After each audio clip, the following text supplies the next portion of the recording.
everybody, meet Mel. Hi everyone, I'm Mel from Fashion Revolution and Endless, the new normal.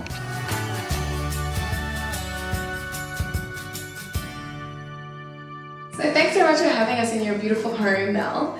Tell us a little bit about what it is that you're doing, about your company, and about how you got involved in Fashion Revolution here. So my consultancy, called Endless, I consult to brands and retailers in fashion industry and beyond in regards to responsible supply chains, sourcing, partnerships and collaborations. And my role in Fashion Revolution is the coordinator for Australia and New Zealand. So tell me a little bit about how you got started with your company and why you decided to go down this route. It started from a business I had. I had a retail shop in Sydney for about 5 years, and I sold responsibly produced goods, so a lot of fair trade items, a lot of sustainably made items from recycled, upcycled materials.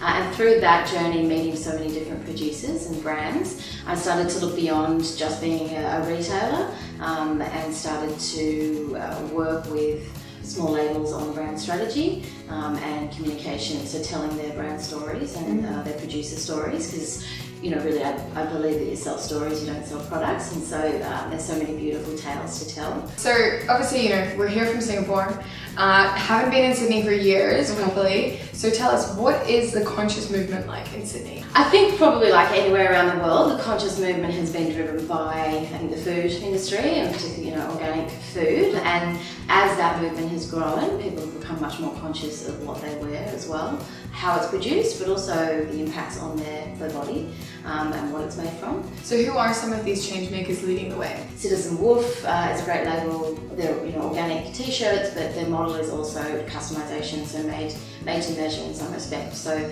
eliminating waste, eliminating that issue you get when you might purchase something and it's ill-fitting. So that customization is, I think, a real solution to a lot of the issues. And Dragstar in Newtown has been producing Australian-made. A business that sometimes of the year is solely supporting a factory. So without her producing there, the factory would go.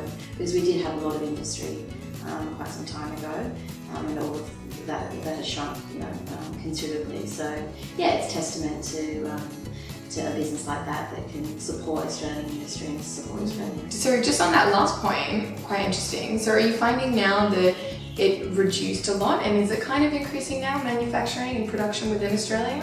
Are we seeing a bit of a shift back into that? I feel we are. I feel that perhaps those businesses that have been able to maintain production in Australia are just becoming louder. Their voices are becoming louder and we're learning about them. So I think there was very much this notion that nothing is made in Australia, and over 90% of what we purchase here in Australia is actually made offshore.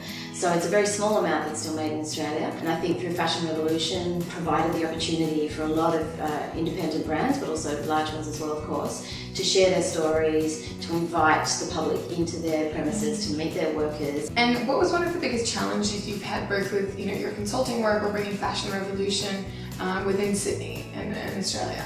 I think we've now overcome the sort of perception that ethical or responsible clothing is sort of hairy hemp and a crunchy granola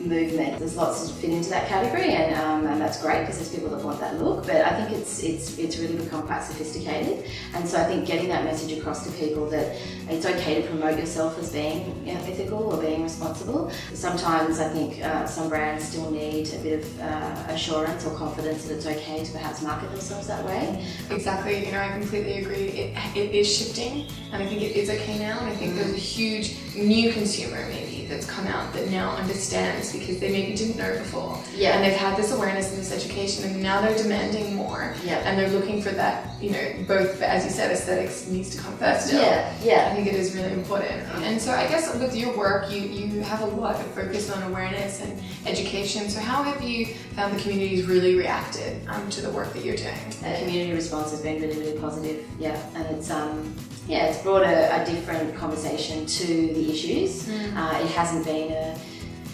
name and shame conversation, and it hasn't, so we, absolutely don't support boycotting. So it's been trying to create a different conversation around the issues that is clearly acknowledging the broken links in the supply chain, but also providing the opportunity to bring positivity to the conversation and show all the solutions and all of the things that brands at any level are actually doing to solve some of those issues and address them.